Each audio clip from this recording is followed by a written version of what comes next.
They say family reunions are supposed to be about connection, warm hugs, shared laughter, memories over grilled corn and beer. But for me, family reunions were always more like a performance. Everyone pretending, everyone posturing. And Rachel? She was always the star of the show.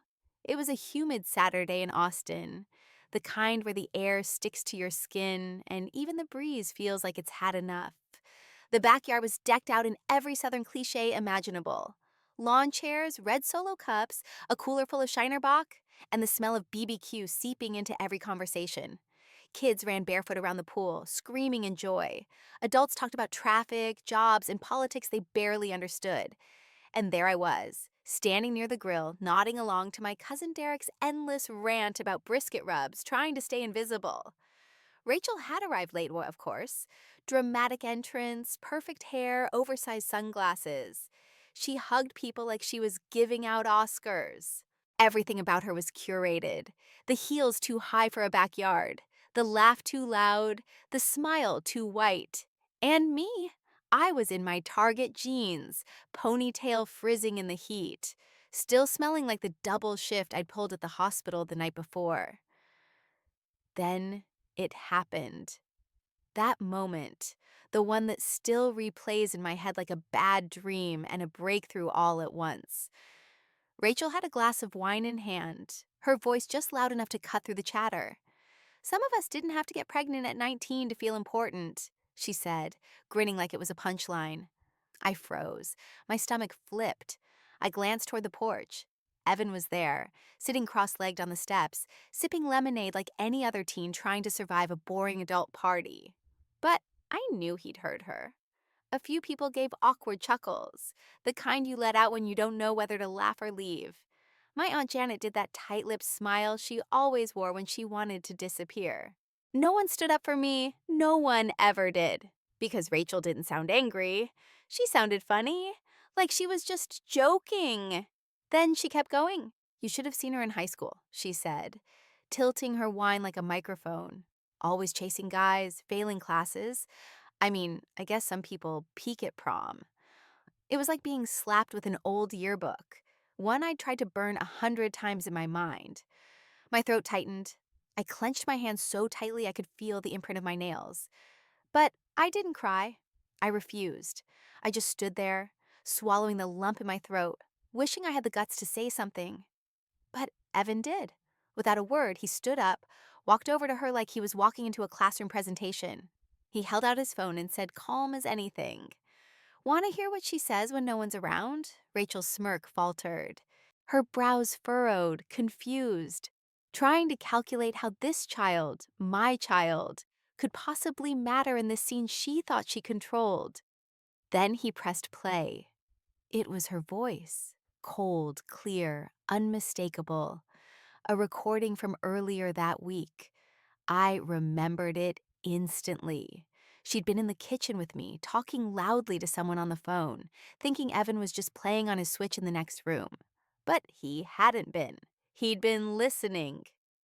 She's pathetic, her voice sneered. I only invite her to these things so she doesn't look like a complete loser. She's broke. She's alone. She's basically one bad week away from living in her car. The yard went dead silent. Not the kind of silence where people wait for a punchline. The kind where the true sucker punches everyone in the gut. My uncle muttered, "What the hell?"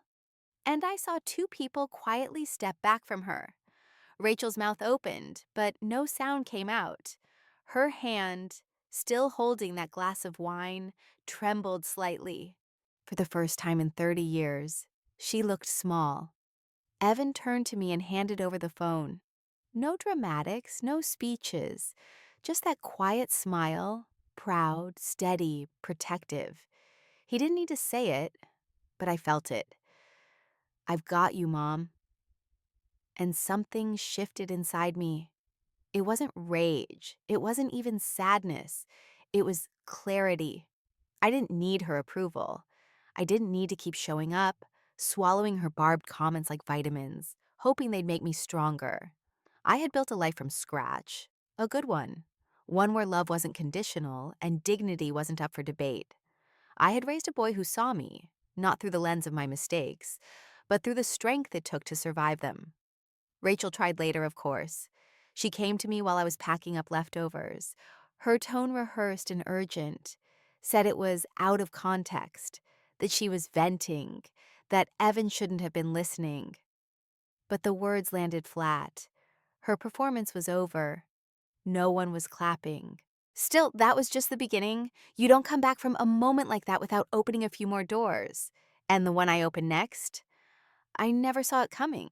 Because while Rachel's cruelty had been exposed, it turned out she wasn't the only one hiding something. The days that followed were strange, quiet, but heavy, like the air before a storm. I didn't hear from Rachel, which was both a relief and a sign. Normally, she'd send some veiled apology text, something like, "Sorry if I hurt your feelings, you know how I joke?" Just enough to wash her hands clean. But this time, nothing. No call, no message. It was like she'd vanished from the family group chat too, and no one asked where she went. That silence said more than words ever could. I tried not to dwell on it. Instead, I focused on Evan. That boy, no, that young man, had done something I never had the guts to do. He stood up to her, not with rage or spite, but with calm truth. I kept replaying that moment in my mind, how steady he was, how unfazed. It made me wonder where he'd learned that strength, because God knows it wasn't from watching me all these years I stayed silent. But the real surprise came a week later. I was working the night shift at the hospital when I got a call from my Aunt Caroline. She never called. She was one of those only see you at weddings and funerals kind of relatives. Her voice was hushed, like she was hiding in a closet. "Melissa, I just wanted you to know, I heard what happened, and I'm proud of you." I blinked. "Proud of me? I didn't do anything." "Yes, you did," she said. "You raised a kid who sees things clearly, who calls out cruelty. That didn't happen by accident." It was the first time in years that someone from the family had seen me, really seen me, without Rachel's filter in the way. It almost made me cry right there in the break room. After that, a slow shift began in our family dynamics. It wasn't explosive, no big confrontations or dramatic group texts. But suddenly, people started inviting just me and Evan to things. My cousin Ellie invited us for Sunday brunch. Uncle Nate asked if we wanted to go to the fair with his kids.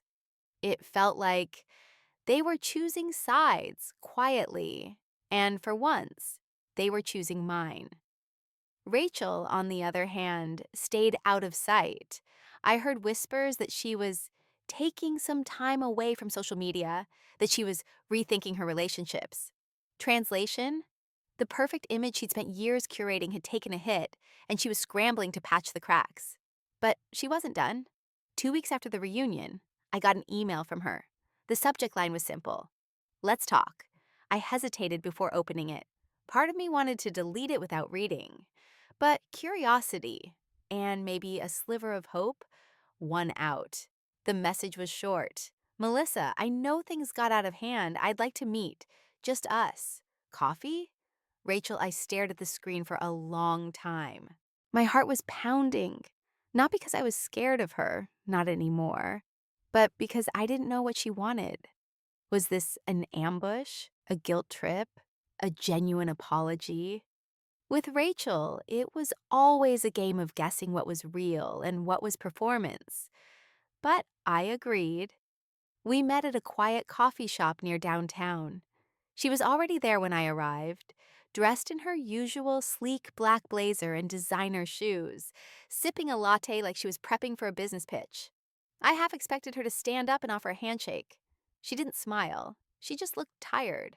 Not physically. Rachel always looked like she'd stepped out of a catalog. But emotionally.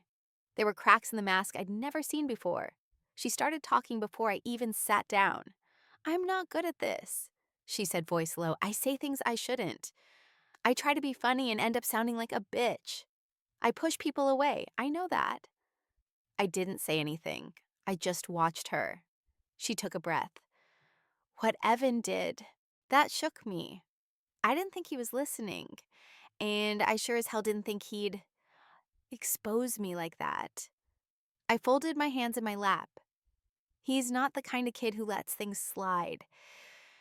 I guess you underestimated him. Like you underestimated me. That stung. She winced. I don't hate you, Rachel, I said, but I don't need you anymore. I'm done chasing your approval like it's some golden prize. I spent years thinking I was less because you told me I was, and maybe I believed it, but that's over. She looked at me then, really looked, and for a second I saw it. The panic, the realization that her control, her narrative, her version of who I was, it was all crumbling. She opened her mouth to say something, but I stood up. I forgive you, I said, but I don't trust you. That takes time. If you want to change, prove it. Then I left her there, alone at the table, with her perfect posture and cold coffee. As I stepped out into the sun, I felt something I hadn't in years. Not power, not revenge. Just peace. But peace doesn't last forever. 3 days later, Evan came home from school with a strange look on his face. "Mom," he said, pulling out his phone, "you need to see this." He opened a video. Rachel, sitting in her sleek office, looking tearful, recording some kind of confessional vlog. "I've been dealing with some family issues," she said to the camera, "and I want to talk about toxic siblings and what it means to be the black sheep in your own family."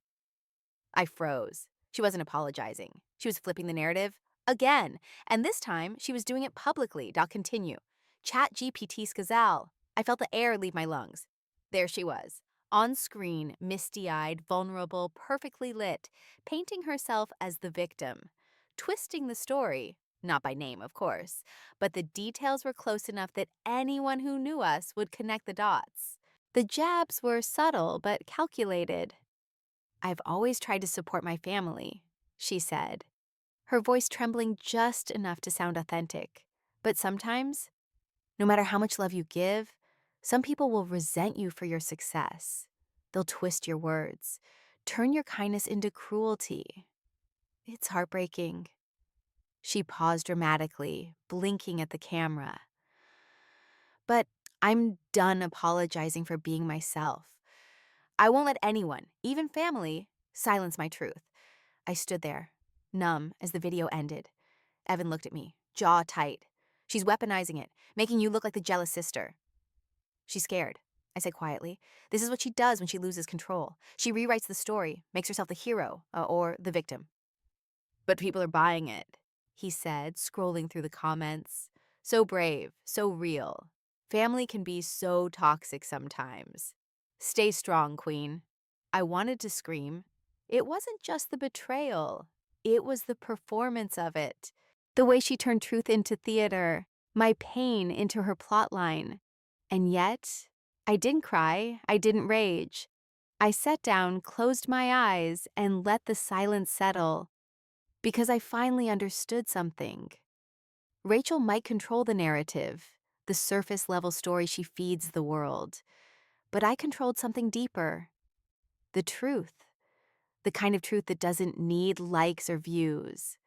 The kind of truth that lives in the people who know you, really know you, like Evan, like Aunt Caroline, like every person who stopped inviting her and started inviting me. Let her talk, let her spin, let her perform. I was done being part of her show, because real peace, it doesn't need an audience. But even as I told myself I was done, the anger kept bubbling beneath the surface. It wasn't just about me anymore. It was about Evan, about what he heard, what he carried, and what he chose to do for me. And Rachel? She turned his courage into a PR problem. I watched him that night, hunched over the kitchen table with his homework, headphones in. 14 years old now, taller than me already, but still so much of a kid, still holding that quiet protectiveness that made my heart ache and swell at the same time. I walked over, pulled out a chair across from him, and just sat. He noticed, pulled off one side of his headphones, and gave me that patient, waiting look. "She posted another video," I said. He didn't respond at first. Then, "Figured, people like her can't sit still when they feel exposed." I stared at him. "How do you know that?" He shrugged. It's obvious she's not trying to heal, she's trying to win. That was it, exactly. Rachel didn't care about making peace. She wanted control back, control over how people saw her. That polished image meant more than any actual relationship. I leaned forward, my voice low. Does it bother you? He didn't hesitate. No, because I know who you are, and anyone who knows you knows too.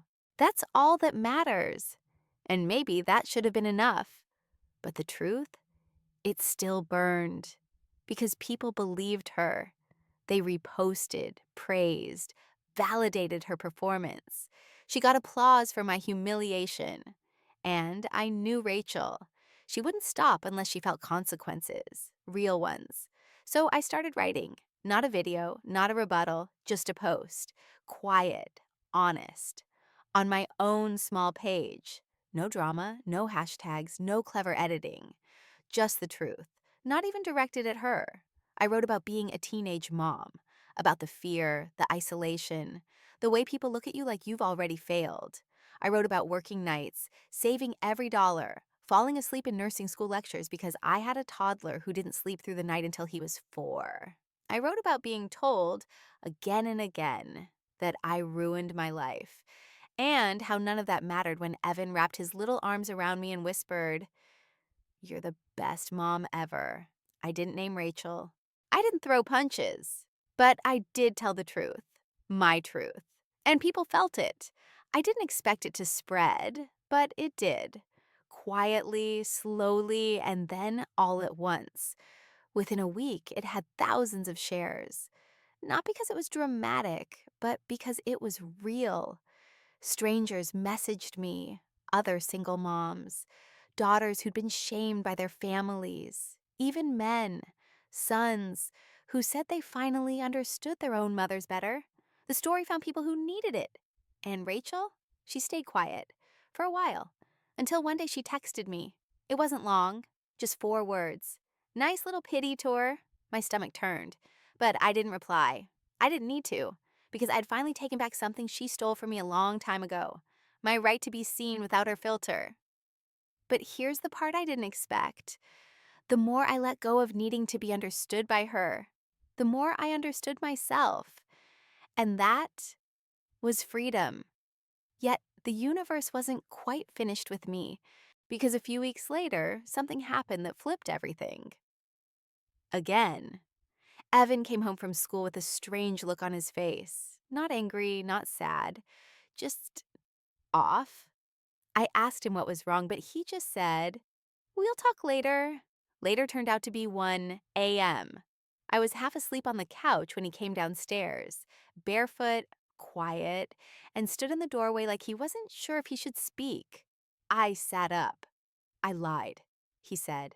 His voice cracked. "I didn't just overhear Aunt Rachel talking that day. I followed her." "What?" His eyes were wet. "I went through her phone." My heart dropped. "Evan, I had to, Mom. I heard her talking trash about you again, and I knew she was hiding something, so when she left her phone on the kitchen counter, I unlocked it. I know her password. It's the name of her stupid cat." I didn't know what to say. He looked down at his hands. There were messages, like lots of them, to people in the family, cousins, Uncle Ben, even Grandma. "She's been trashing you for years, saying you only became a nurse because you couldn't handle a real degree, saying you trapped Dad to get child support, even though he left and never paid a dime." I felt like the room spun. "She called me a mistake," he whispered. My throat tightened. "Evan." But he didn't stop. "She said I was just your way of staying relevant, that you're jealous of her, that you use me to make people feel sorry for you." I reached for him. He flinched. "I'm sorry," he said. "I shouldn't have looked, but I had to know." He stood there, all bones and pain, the weight of betrayal etched across his face. And in that moment, I realized this wasn't just my wound anymore. It was his too. I stood up slowly, crossing the room to him. My hands were shaking, but I touched his shoulder gently. "You didn't do anything wrong," I said. "You were trying to protect me. That's not something you should ever have to do. But I'm not angry at you. Not even a little. He let out this breath, jagged and quiet, and finally let me pull him in. His head rested against my shoulder, and I just held him, like I used to when he was a baby, his tiny body curled up against mine, the world too big and loud around us. But now the hurt was deeper. It wasn't scraped knees or nightmares. It was betrayal, manipulation, family turning their backs while pretending to smile to our faces. After a while, he whispered, "I hate her?" And I understood that feeling. God, did I understand? But I also knew what that kind of hate could do to you if you held it too long. "I don't want you to carry that," I said. What she said, "It's ugly and it's cruel, but it's not true. None of it." He pulled back, his voice low. "Why does she hate you so much?" I'd asked myself that question 100 times. 1,000. "I think," I said slowly, "she needed to believe she was better than me, that her choices were the right ones. Because if I turned out okay, if you turned out okay, then maybe that meant she didn't have it all figured out, and some people can't handle that." Evan didn't say anything, but I could tell the words landed. He nodded, just a little, and went back upstairs. I didn't sleep that night. Instead, I thought about everything she'd done, not just to me, but to him. I thought about the way she smiled in family photos, holding Evan like he meant something to her, all while calling him a mistake behind closed doors. That wasn't something I could overlook anymore. So I made a decision. The next morning, I called my mom. She answered, surprised. "Hey, honey, everything okay?" "No," I said. At, and I need to tell you why. I told her everything. Not just what Evan found, but all of it. The years of passive-aggressive digs, the whispers, the lies. I told her how Rachel had turned Evan's courage into contempt for clout, how she'd painted me as this villain in a story she rewrote for her own ego. And to my surprise, my mom didn't argue. She just sighed. "I knew some of it," she admitted. "But I didn't know how bad it was. I waited for the 'but she's still your sister.' It never came. Instead, you don't have to keep pretending she's family just because she shares your blood." I nearly dropped the phone. And then, one by one, then the silence started breaking. A cousin messaged me an apology.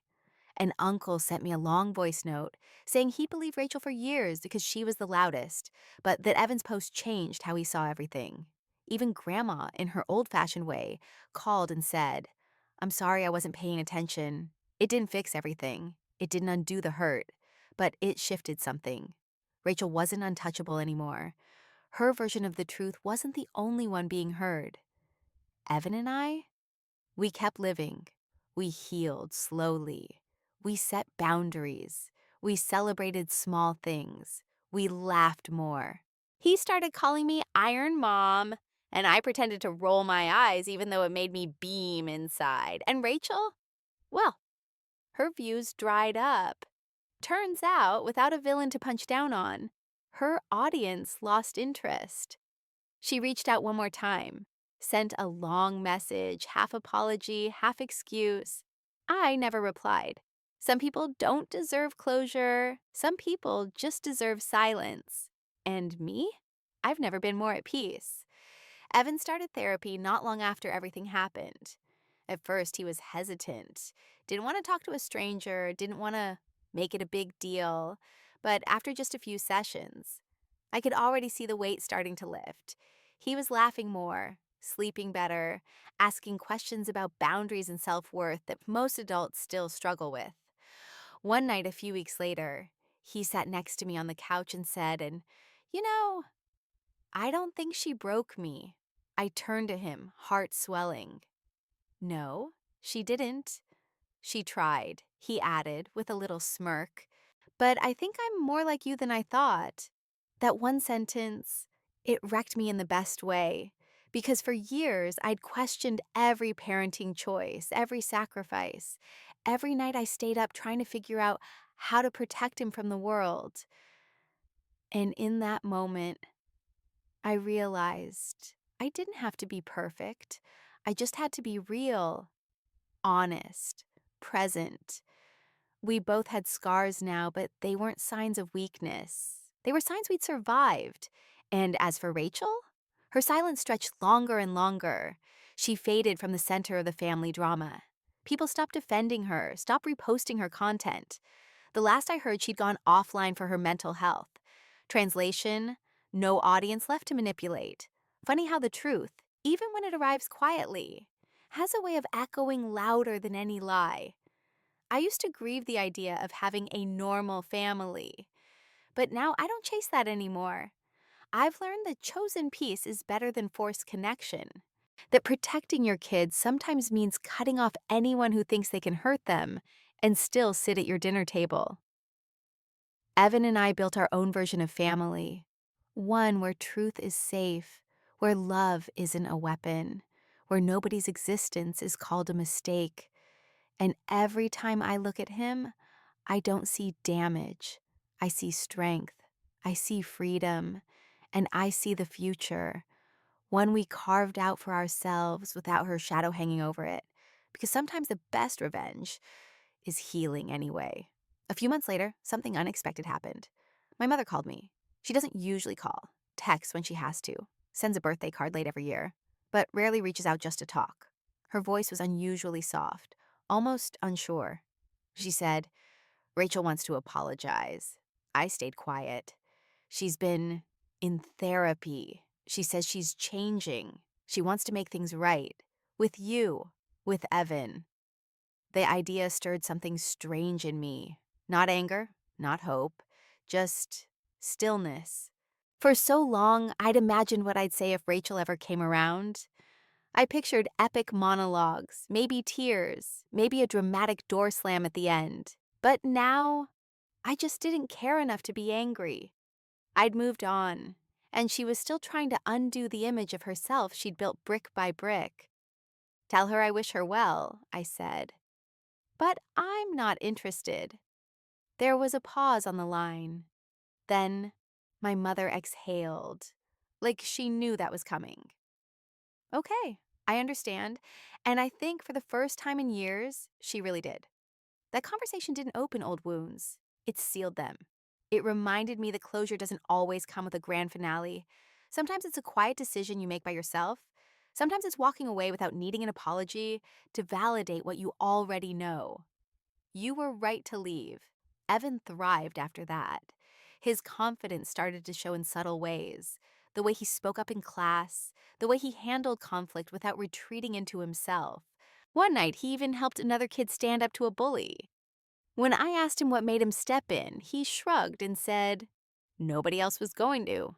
He didn't realize it, but that was me and him. Not the broken teenager his aunt tried to diminish. Not the fragile boy she thought she could manipulate. But a young man who knew the value of standing up, of speaking truth even when it shakes the ground.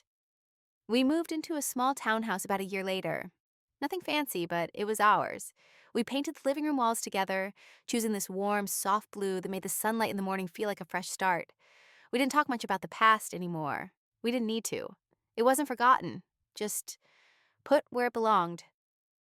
Sometimes I still saw Rachel's name floating around.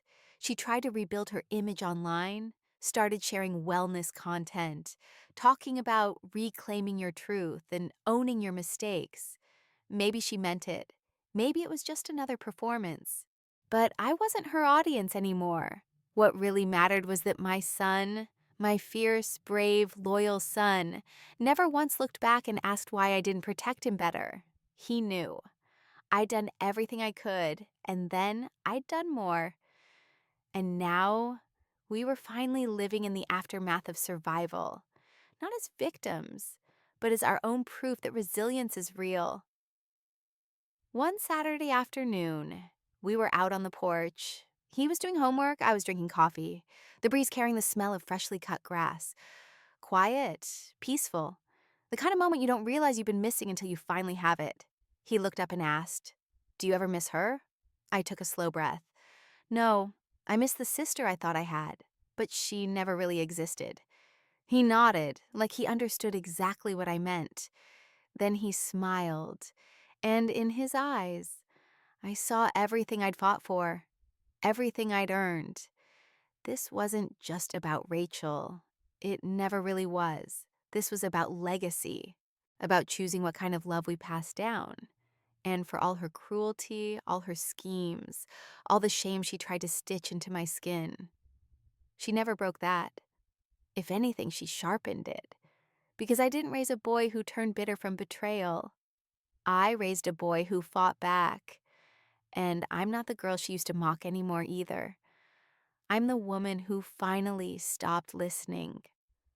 Rachel's Instagram page, once a curated gallery of fake perfection, is now filled with bitter comments. Her sponsors have dropped her. Screenshots of her past messages mocking Evan and manipulating the custody situation have gone viral, thanks to a well-timed leak from an anonymous source.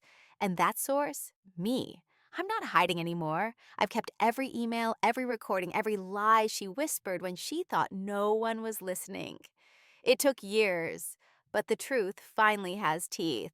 And when she showed up at court, smug, rehearsed, lying through her teeth, I dropped the entire file on the judge's desk. Her expression when the audio played? Priceless. She was stripped of all visitation rights. Her social accounts were flagged for fraud. She lost her job at a wellness brand that preaches integrity. Even her parents, our parents, finally saw her for who she was. And they chose me. Evan stood beside me, tall, calm, unshaken. He wasn't a pawn anymore. He was a witness, and his voice, clear and confident, broke every illusion she had built around herself. I didn't scream. I didn't curse. I didn't need to. Truth was louder than rage. I used her own arrogance against her. The trail of texts, videos, threats. She never thought I'd keep them. Never thought I'd have the courage to use them. Her biggest mistake? Believing I was weak. She walked into that courtroom thinking she'd win. Like always. She walked out alone, reputation in ashes, with nothing but the weight of her own ego dragging behind her. And me? I didn't feel empty. I didn't feel cruel. I felt free. Evan and I moved to a quiet town near the ocean. He started drawing again, things he'd stopped doing when life got heavy. I opened a small studio where I help other women navigate custody, trauma, survival. My inbox is full. Turns out there are a lot more of us out there than people think. Sometimes Rachel tries to reach out, emails, a private message through a burner account. She says she wants to heal. I don't respond. The world knows who she is now, and I've got better things to do than play therapist to a narcissist who finally got caught. People in town know our story. They respect us for it. Not because we were perfect, but because we endured. We rebuilt. We won. Last week, a letter came. No return address. Just one line, scribbled in fading ink. I'm sorry. I tossed it in the fireplace without opening it. Then turned to Evan and said, with a calm I never used to have, some apologies are just ashes dressed up as closure. And we watched it burn. Together.